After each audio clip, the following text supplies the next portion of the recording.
second lecture in our series on numerical methods in civil engineering, we are going to talk about error analysis. First, we want to talk about the sources of errors in a numerical algorithm. The first type of error we are going to talk about are round-off errors. All calculating devices perform finite precision arithmetic. That is, they cannot handle more than a specified number of digits. For instance, if a computer can handle numbers up to s digits only, where s is a number, then the product of two such numbers, which in reality have 2s or 2s minus 1 digits, for instance, if I have a number that has 2 digits, for instance 12, if I multiply it by another number which has 2 digits, for instance 12 again, I get a number with 144 digits, which has got 2 times 2 minus 1, that is 2s minus 1, that is 3 digits. For the computer, however, will only store it as an s-digit number and use it in subsequent calculation using only the first 8 digits of that number. The effect of such rounding off may accumulate after extensive calculations. For instance, if we are doing a series of products, every time we do a product, we, instead of storing 2 s digits, if each number has s digits, instead of storing 2 s digits, we are storing s digits. So each time we are losing a certain accuracy. So each time we are introducing inaccuracy, and as these inaccuracies pile up, these may become significant. In an unstable algorithm, as we have seen before in our first lecture, this accumulation of this round-off errors lead to useless and or grossly inaccurate results. So first type of errors we talked about was round-off errors. The second type of error we are going to talk about are known as truncation errors. Truncation errors occur when a limiting process is truncated before it has reached its limiting value. A typical example of this may be a series which suppose converges after n terms, but suppose we truncate it, that is, we cut it off after the first n by 2 terms. So if the series converges after n equal to suppose 10 terms, suppose we cut it off after we compute only 5 terms in the series, that is n by 2 terms. In that case, the last n by 2 terms represent the truncation error. The last 5 terms in the series, where n is equal to 10, are not being accounted for, so they represent the truncation error. For instance, whenever a nonlinear function is linearized, we get a truncation error whose magnitude is typically governed by the magnitude of the largest nonlinear term, typically the quadratic term. When we linearize a function, we ignore all terms which are higher than first order term, and if the first nonlinear term is the quadratic term, then the error has also are also of second order. For instance, here, if we are considering a nonlinear function of x, f of x, which is linearized about the value x0, we can write f of x is equal to f of x0 plus the derivative of x, f with respect to x, evaluated at x0, times x minus x0, which is the linear term, plus the quadratic terms, which represent the truncation error. Examples. Next we will consider examples of round-off and truncation errors. We have already seen examples of round-off errors when we tried to integrate numerically yn equal to xn by x plus 5 over the interval 0 to 1, when we tried to evaluate this integral for various values of n using the following recursion formula, yn plus 5yn minus 1 is equal to y1 by n in our first lecture, we found that the inherent instability of this numerical algorithm led to accumulation of the round-off errors, and very quickly, maybe even after just 5 iterations, we were getting results which had no relationship with the reality, that the results were totally wrong. We started with y0 equal to 0.182, and by the time we reached y4, we got a value of 0.165, which was totally different from the true solution. And this we found was because of the inherent instability of the numerical algorithm we used, which allowed these round-off errors to pile up and lead to essentially meaningless results. In that case, round-off errors led to meaningless results due to the instability of the algorithm. To see an example of truncation error, we consider numerical integration of the definite integral y of x integrated between the limits a and b. Suppose we use the secant approximation to evaluate this integral.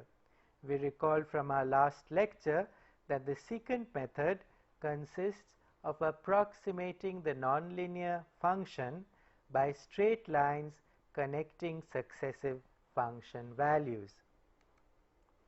That is, given the iterates xn and xn minus 1 as well as the function values f of xn and f of xn minus 1, we find the next iterate using the following update formula: xn plus 1 equal to xn minus f of xn times xn minus xn minus 1 divided by f of xn minus f of xn minus 1. Graphically, this means that this nonlinear curve in blue is approximated by straight lines joining points on the curve, which represent each iterate and its value and its function value. We further assume that in our iteration procedure using the secant algorithm, the step size we use is constant. That is, successive values of the independent variable x, for example xn and xn minus 1, differ by a constant step size h. Thus, the area between the curve y is equal to f of x and the x-axis is approximated with the sum I of h of the areas of a series of trapezoids, each with a constant base width of h. That is, this area between the curve and the x-axis is approximated by these trapezoids, each trapezoid representing an iteration in our secant update algorithm. So each trapezoid has, of course, constant base h, since we are iterating with a constant step size. And since the total area under the curve is obtained by summing up the area of these trapezoids, we use the name trapezoidal rule for this integration scheme.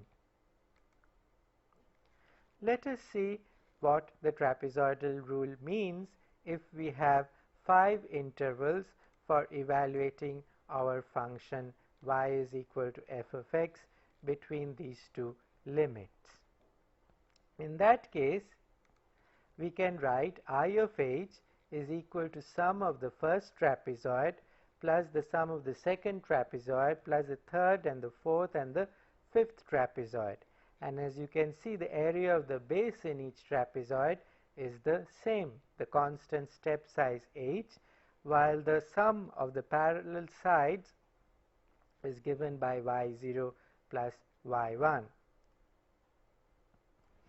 The truncation error, the error due to the approximation of the nonlinear variation of y with which is equal to f of x, with a series of linear variations, in our case these trapezoids, is of the order of h square when h is small. Thus, what it means is that the error between I and I to h, where I is the exact value of the integral and I within brackets to h is the result of our trapezoidal integration scheme, where we have used a step size of 2h, is going to vary quadratically with respect to the step size. So, it is going to be very nearly proportional to 4h square. While if the step size is h, the error between the exact value I and the numerically evaluated value using the trapezoidal rule with a constant step size of h, I minus IH, is very nearly proportional to h square. Hence, if we take a ratio of the errors I minus I of h divided by I minus I of 2h, we see that this ratio goes as h square by 4h square. H square cancels out and we get a ratio of 1 over 4. Thus, we see that by reducing the step size by half, we are getting an error which is just 1/4 of the error with the step size, with the previous step size. So, we reduce the step size from h to 2h, and our error goes down by a factor of 4. We can see from this that we can achieve arbitrarily high accuracy by choosing the step size h to be sufficiently small. As we keep on reducing h, our error is going to become smaller and smaller, and the error is going to reduce quadratically with the step size h. However, reducing h means increased number of function evaluations and higher computational expense. This is because if our interval over which we are computing the integral remains the same, as we reduce the step size, we have more function evaluations. We have to evaluate the function at more points, and this leads to greater computational expense. In order to avoid having to take very small step sizes h, instead of using a linear approximation which we did here, one can try approximating y of x by a higher order polynomial. For instance, instead of approximating it y of x by a linear polynomial, we can use a higher order polynomial. For instance, a quadratic function, quadratic polynomial. For instance, the area under the curve y of x may be evaluated by approximating yx with piecewise quadratic function. That would be an example of polynomial or P refinement, where we have approximated the function y of x by a higher order polynomial. Now, in this case, a quadratic polynomial. Similarly, we can use cubic, quartic polynomials to approximate the function y over fx over our intervals, over our step sizes. Alternatively, if we continue with our secant, that is our piecewise linear approximation, while reducing the size of the step h, that would be an example of h refinement. These are very common ideas in numerical analysis: polynomial refinement and step size refinement or mesh size refinement. So, these are the two main types of refinements which people use to get more accurate solutions. However, instead of using either H or P refinement, there is an alternative and highly efficient method for reducing the truncation error. Its basic idea is due to Richardson, and it is known as Richardson extrapolation. In our particular problem, where we want to evaluate an integral within certain bounds, what it means is that if we evaluate the integral using the trapezoidal rule, if instead of reducing the step size h or increasing the order of our polynomial approximation, if we could persist with our linear approximation, that is, we persist with the trapezoidal rule, but use the trapezoidal rule several times, that is, for several values of h, and we combine the values of the integral obtained using these several values of h, we can drastically reduce the truncation error. Let us recall that the trapezoidal approximation to I is equal to integral of y of x evaluated within the bounds a to b has an error approximately proportional to the square of the step size h. Therefore, by evaluating the integral for two step sizes h and 2h and combining the results, we can come up with a vastly improved solution, as we will see in the next slide. Since the error is of the order of h square, we recall that I of h, which is this is the integral which is evaluated using the trapezoidal approximation with a step size h, differs from the true solution by h square. So the error can be written as k times h square, where k is a proportionality constant. Since the error is proportional to h square, we can write that the error is approximately equal to the proportionality constant k times h square. Similarly, if we reduce the step size, if we use a step size of 2h, then in that case the difference between I of 2h, where I is the error with a step size of 2h, and I to h is the integral with a step size of 2h, and I is the exact value. The difference between these two values is given by k times 4 of h square. Subtracting these two, we see that 4 times I of h minus I is approximately equal to I of 2h minus I. 4 times I of h minus I, that is equal to 4 times kh square. I of 2h minus I is again equal to k times 4h square. So these two are equal. So this gives me an equation for the exact value of the integral, which is I. If we solve this equation for I, we get 3I is approximately equal to 4 times I of h, the integral evaluated with a step size of h, minus I of 2h, that is the integral evaluated with a step size of 2h. This leads me to the expression that the exact value of the integral is approximately equal to I of h plus 1/3 of I of h minus I of 2h. Thus, by adding the corrective term 1/3 I of h minus I of 2h to I of h, we get a much better approximation to I with far lesser error than I of h.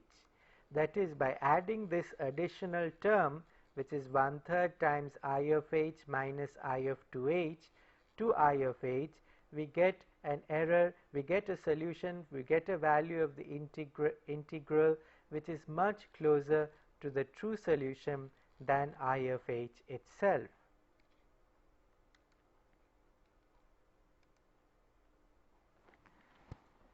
Before entering into further details of error analysis, we would like to define a few terms which we will need in our discussion. First, terms that we want to define relate to two types of errors. If we denote A tilde to be an approximate value for a quantity whose exact value is A, then we define the absolute error in A is given by the approximate value minus to the true value. That is, the absolute error is A tilde minus A. The relative error, on the other hand, is given by A tilde is equal to A tilde minus A divided by A. This, of course, assumes that A is not equal to 0. If A is equal to 0, we cannot define the relative error. So the absolute error is just the numerical solution A tilde minus the true solution A, while the relative error is the numerical solution A tilde minus the true solution A divided by the true solution A, assuming of course that the true solution is not equal to 0. A bound on the magnitude of the error is known as an error bound. Thus, a bound on the absolute error is a bound on A tilde minus A. It's a bound on the absolute value of A tilde minus A. A bound on the relative error, on the other hand, is a bound on the absolute value of A tilde minus A divided by A. The above error definitions hold in general for scalars as well as vectors and matrices. In our definition of absolute error and relative error, we looked at scalars. A is assumed to be a scalar, but we are now saying that A can as well be a vector or a matrix, provided we can calculate a value for the magnitude of the vector or the matrix, or we can calculate a value of the norm of the vector or the matrix. Once we can calculate the value of the magnitude or the norm of the vector or matrix, we can use that norm to define error bounds for the vector or the matrix. That was about errors, about relative errors and absolute errors. Next, how do we measure errors? How do we decide how much is the error? To decide that, we have to talk about the measures of accuracy. In order to talk about measures of accuracy, we want to talk about decimals, the errors in terms of decimals and errors in terms of digits. The number of digits in a numerical value does not include the zeros at the beginning of the number, as these zeros only help denote where the decimal point should be. However, if we are counting the number of decimals, one has to include the leading zeros to the right of the decimal point. This becomes clear if we consider an example. For instance, the number 0.00548 has only 3 digits because we ignored the 2 zeros which occur at the beginning of the number. However, it has got 5 decimals since the number of decimals include the leading zeros to the right of the decimal point. If the magnitude of the error, whether it be the absolute error or relative error, in the numerical result does not exceed half times 10 to the power minus t, then we say by definition that the numerical approximation A tilde has t correct decimals. That is, if the error is lesser than 0.5 times 10 to the power minus t, the error is said to have t correct decimals. Again, we consider an example. If the absolute magnitude of error does not exceed, say, half into 10 to the power minus 3 or 0.0005, then we are certain that the numerical approximation has 3 correct decimals. This is evident because the error is only appearing in the 4th decimal place and the magnitude of the error is less than 0.0005. So the first 3 decimals in A tilde in the numerical approximation must be correct. So the number has 3 correct decimals. Our numerical approximation has 3 correct decimals.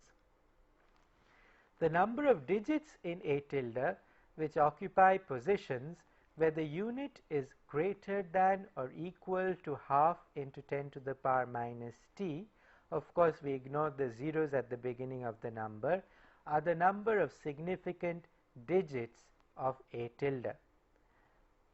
Suppose we have a numerical solution 0.001234 and we know that the numerical solution has an error of magnitude 0.000004.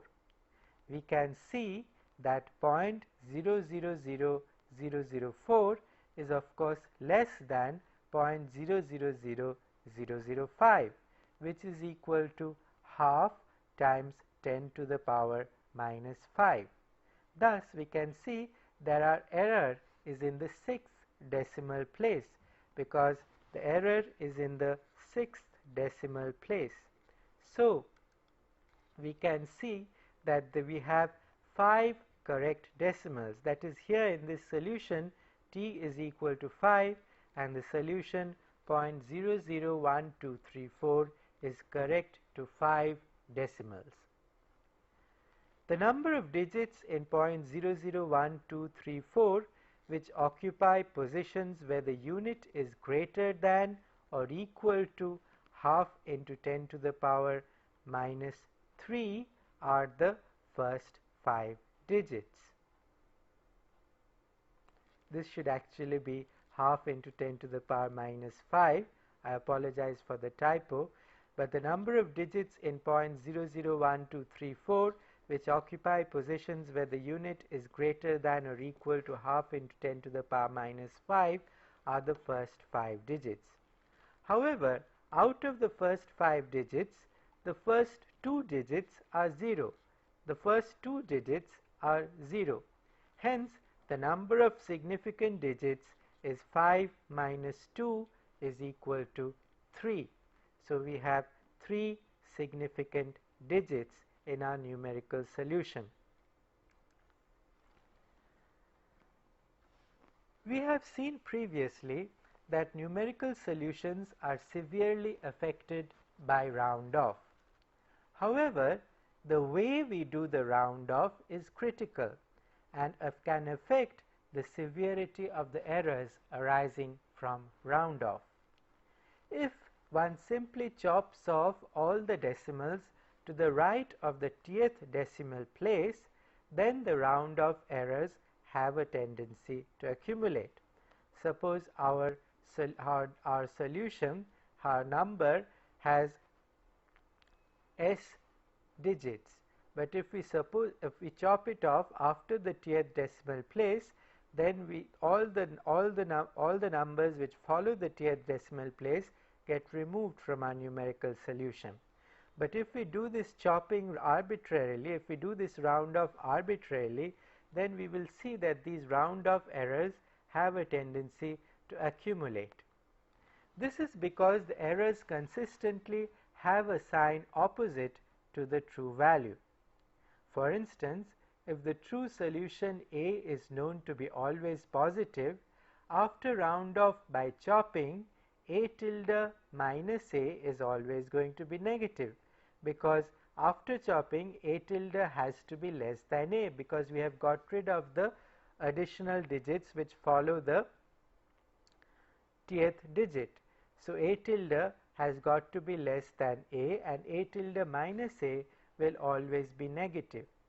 Thus, the error from one chopping operation has no chance of cancelling out the error from a subsequent chopping operation. Similarly, if the true solution A is known to be always negative, after round-off by chopping, A tilde minus A is always going to be positive, because A tilde is going to be less negative than A. So, A tilde minus A is going to be always positive. So, the errors from repeated round-off operations will keep accumulating. The accumulation of the round-off errors, depending on the number of significant digits, may quickly render the numerical solution meaningless after a certain number of iterations. A numerical solution can be considered arbitrary or meaningless when the magnitude of the cumulative error approaches the true solution. Round-off errors due to chopping after t decimals can lead to errors as large as 10 to the power minus t. This can be seen, for instance, if we consider the number 0.555999 up to infinity. Then if we chop this number after 3 decimals, that is, we store only 0.555 in our computer, In that case, the error is of magnitude 0.000999999 up to infinity, and the limiting value of the error we can see is 1 into 10 to the power minus 3. That is, round-off errors due to chopping after 3 decimals can lead to errors as large as 10 to the power minus 3. Thus, chopping is seen to have severe problems. As an alternative to chopping, many computers perform what is known as rounding. The rules for rounding are as follows. There are 3 rules.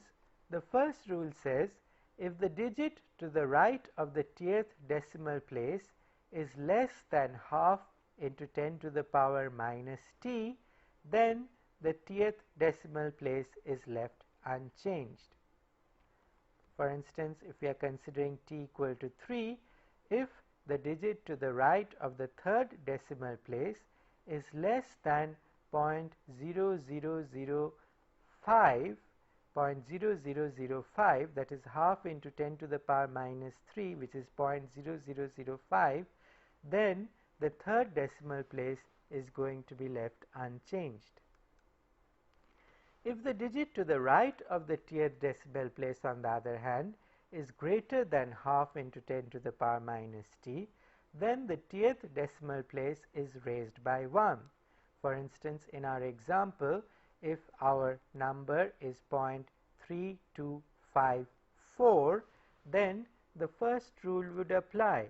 The first rule would tell me I have to approximate 0.3254 as 0.325, because the digit to the right of the 10th decimal place is less than 5 into 10 to the power minus 4.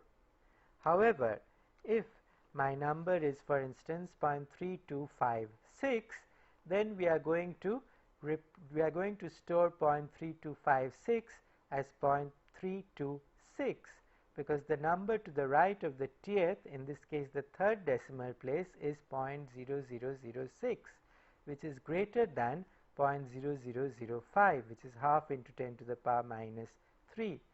Then, because of that, we have raised our 10th decimal place. We have changed 0.325 to 0.326. If the digit to the right of the 10th decimal place is exactly equal to half into 10 to the power minus t, then the 10th decimal place is raised by 1 if it is odd and left unchanged if it is even. So these are our 3 rules for rounding. We will see that these rules result in lower error magnitudes. For instance, let's consider rule 3. The rule 3 says that if let's go back and look at rule 3 again, which says that if the digit to the right of the 10th decimal place is exactly equal to half into 10 to the power minus t, then the 10th decimal place is raised by 1 if it is odd and left unchanged if it is even. Since the probability of the 10th decimal place being odd or even is equal, each probability being equal to half, if rule 3 is followed, the resulting error will be positive or negative equally often, because the possibility of the 10th decimal place being odd or even is equal. So the resulting error we get is also going to be positive or negative equally often. The errors will thus tend to cancel off and not accumulate. If the above rules are followed, then the error due to rounding off lies in the interval minus half into 10 to the power minus t to half into 10 to the power minus t. This has to be compared with the fact that if we do chopping, instead of using our round-off algorithm which we just described, we can get errors as large as 10 to the power minus t. Instead of 10 to the power minus t, now our errors lie in the range minus half 10 to the power minus t to half 10 to the power minus t. The superiority of rounding over chopping is thus clearly established. In addition, rounding errors have a greater tendency to cancel each other out. We showed this explicitly in case of rounding rule 3. However, the combined effect of rules 1 and 2 also favor the cancellation of errors. This is because the probability of the t plus 1th decimal being greater than the tth decimal is equal to the probability of the t plus 1th decimal being less than the tth decimal. The errors arising from rules 1 and 2 therefore have opposite signs and therefore have a tendency to cancel each other out. However, irrespective of whether rounding or chopping is used, for a numerical algorithm with a large number of operations, round-off errors due to one computation are bound to propagate to subsequent computations. The errors in one computation are going to affect the results of the subsequent computation. This is known as propagation of errors or error propagation. The subject of error propagation is complex. However, it is possible to come up with relatively simple bounds on the error for basic operations such as addition, subtraction, multiplication, and division. The idea being that if we can come up with simple bounds for the basic operations, and since all numerical methods are basically a combination of these simple operations of addition, subtraction, multiplication, and division, if we know the errors due to each of these individual operations, we can come up with an error for the entire numerical algorithm. So if we can again going back, if we can bound these errors for these simple operations, we can establish bounds for our final numerical solution in case we compute the error for each intermediate step. If we compute the error for each intermediate step and we keep adding, we keep track of those errors, if we do some bookkeeping and if we keep track of those errors, then we can get the final error in our numerical solution. Consider, for instance, x1 tilde and x2 tilde, which are approximate numerical solutions for x1 and x2. Suppose also that the magnitude of the error for x1 is epsilon 1 and the magnitude of the error in x2 is epsilon 2. This we know. We know that the magnitude of the error in x1 is epsilon 1 and the magnitude of the error in x2 is epsilon 2. Now suppose knowing those two values, knowing the magnitudes of the error in x1 and x2, we can write x1 is equal to x1 tilde plus minus epsilon 1 and x2 is equal to x2 tilde plus minus epsilon 2. That is, x1 can be as low as x1 tilde minus epsilon 1 and can be as high as x1 tilde plus epsilon 1. Similarly, x2 can be as low as x2 tilde minus epsilon 2 and can be as high as x2 tilde plus epsilon 2. Hence, the smallest possible value for x1 is equal to x1 tilde minus epsilon 1, and the largest possible value for x1 is equal to x1 tilde plus epsilon 1.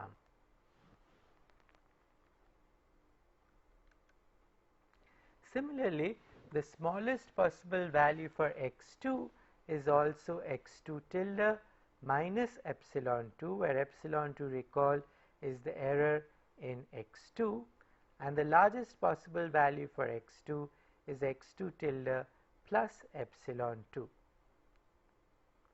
Since x1 minus x2 cannot be greater than the largest value of x1 minus the smallest value of x2, the magnitude of x1 minus x2 cannot exceed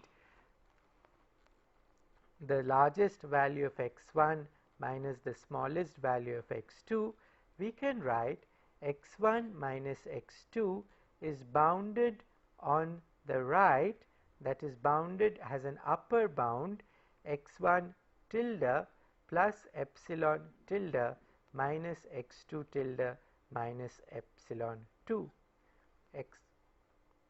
This should not be epsilon 1 tilde, it is actually epsilon 1. So x1 tilde plus epsilon 1 minus x2 tilde minus epsilon 2. Similarly, since x1 minus x2 cannot be less than the smallest value of x1 minus the largest value of x2, we can write x1 tilde minus epsilon 1 minus x2 tilde plus epsilon 2 must be lesser than or equal to x1 minus x2. Our x1 minus x2 is bounded from below, bounded on the left by x1 tilde minus epsilon 1 minus x2 tilde plus epsilon 2, because x1 tilde minus epsilon 1 is the smallest value of x1, smallest possible value of x1, and x2 tilde plus epsilon 2 is the largest possible value of x2. Combining equations 1 and 2, combining this equation with this equation, we can get a bound on x1 minus x2, which gives me a lower bound as well as an upper bound, which tells me x1 minus x2 is bounded from below by x1 tilde minus x2 tilde minus epsilon 1 plus epsilon 2, while it is bounded from above by x1 tilde minus x2 tilde plus epsilon 1 plus epsilon 2.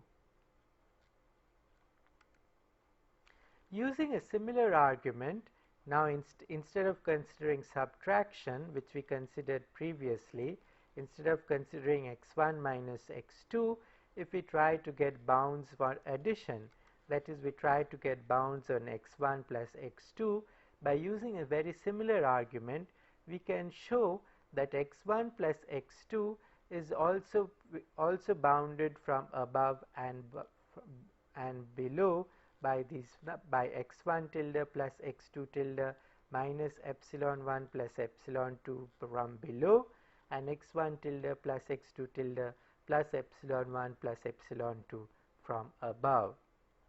Combining bounds 3 and 4, we get norm of, that is the absolute value of x1 minus x2 minus x1 tilde minus x2 tilde must always be less than epsilon 1 plus epsilon 2, and x1, the bound on x1 plus x2 minus x1 tilde plus x2 tilde is always lesser than or equal to epsilon 1 plus epsilon 2.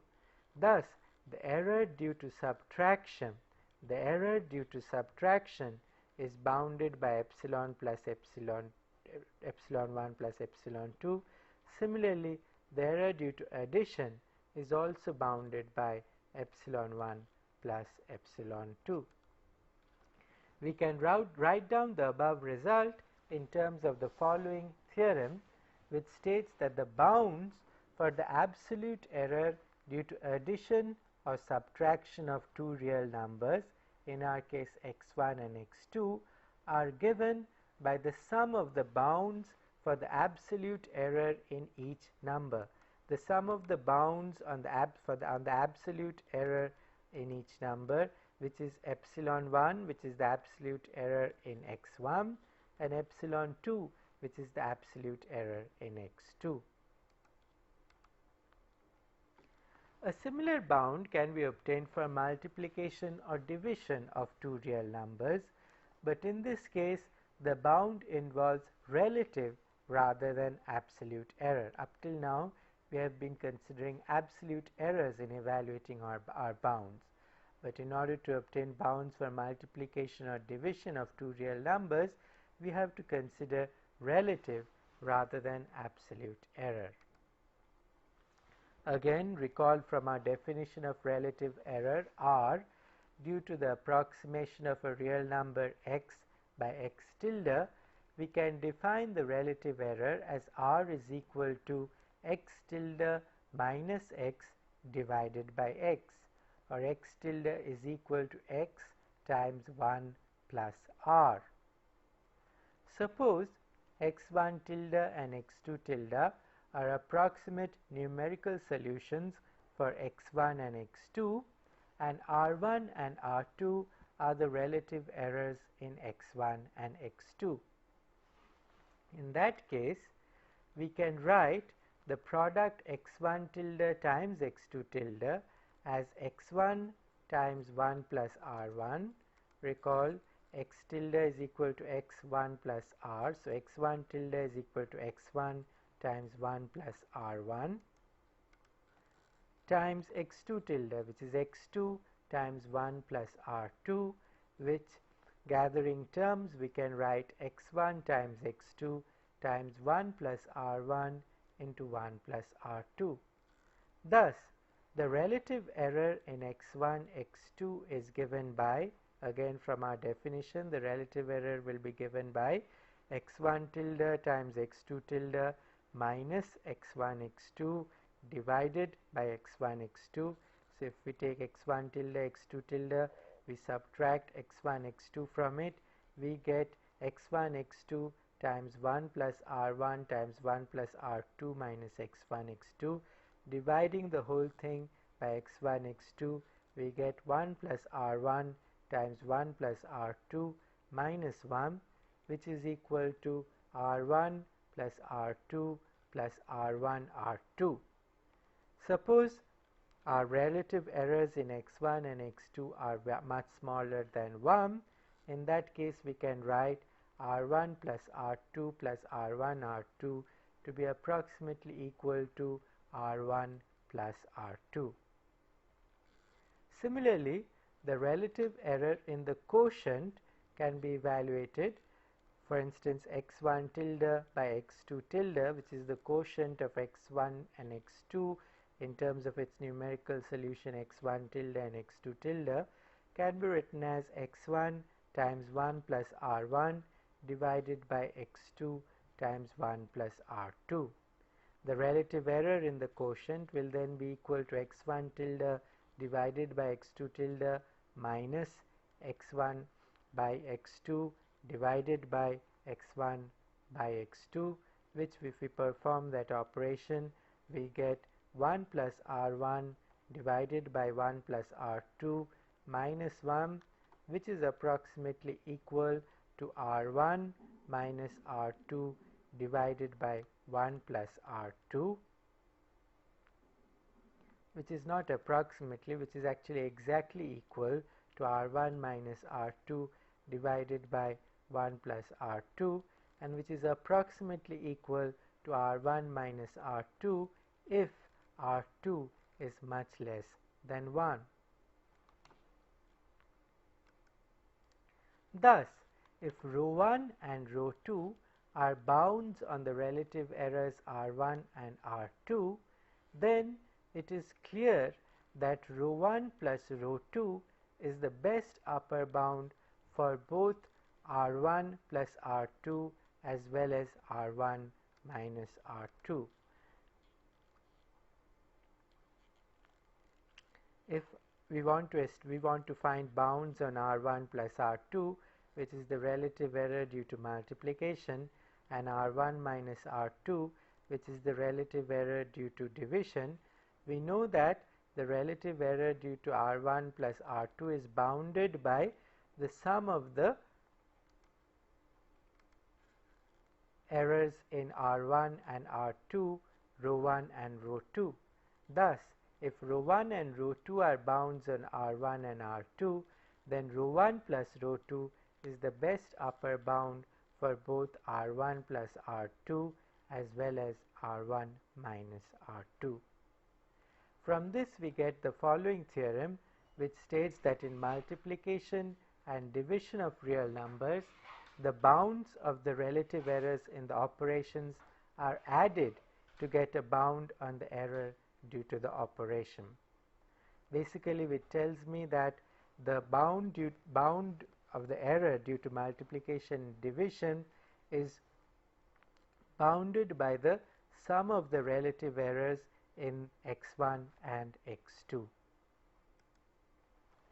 Error analysis enables the user to make crucial decisions that have important bearing on the accuracy and efficiency of the calculation. For instance, if the product x1, x2 is to be calculated and x1 is known up to 3 significant digits and the true value of x1 is of the order 1, and we have to decide to what degree of accuracy we need to calculate x2. We already know the value of x1 and we know that it is accurate up to 3 significant digits, and then we have to calculate the value of x2 in order to minimize the error in the product x1, x2. From error analysis, it is clear to us that it does not make a lot of sense to use numerical methods to calculate x2 to say 6 significant digits. Why is that? This is because we know that the relative error in x1, x2 may be as high as half into 10 to the power minus 3, because our error in x1 is because x1 is known only up to 3 significant digits, so the error in x1 is bounded by half into 10 to the power minus 3, and since the error in the product is bounded by the sum of the errors in the operands themselves, in that case the error in x1, x2 can be as high as half into 10 to the power minus 3. This follows from the fact, as we mentioned, that the bound on the relative error in x1, x2 is given by the sum on the bounds on the relative errors in x1 and x2. So there is no sense in calculating x2 to an accuracy greater than 3 significant digits. However, it does make a lot of sense to ensure that the relative error in the calculation of x2 is not in excess of half into 10 to the power minus 3. That is, the error in x2 should not be more than 3 significant digits, since that is going to worsen the relative error in the product. Since the computational cost involved in the numerical calculation of x2 tilde depends on the degree of accuracy with which we wish to calculate x2 tilde, thus using error analysis we can find out to what degree of accuracy we wish to calculate x2 tilde. This gives us important information which helps us improve the efficiency as well as the accuracy of our numerical analysis. So, at the end of this lecture, let us sum up. So, we have looked at different types of errors, and we have looked at absolute errors, we have looked at relative errors, we have looked at how bounds on those errors, we have found out how we can bound errors, absolute errors as well as relative errors, and we have shown how we can use those bounds to find out the total error estimate for our numerical solution. By bounding individual operations such as addition, multiplication, subtraction and division, we can actually find bounds on the total numerical solution. Next time we are going to continue our discussion on error analysis and look at how, if we know the errors on individual variables x1 through xn, and we can find out the error on y, which is a function of individual variables x1 through xn.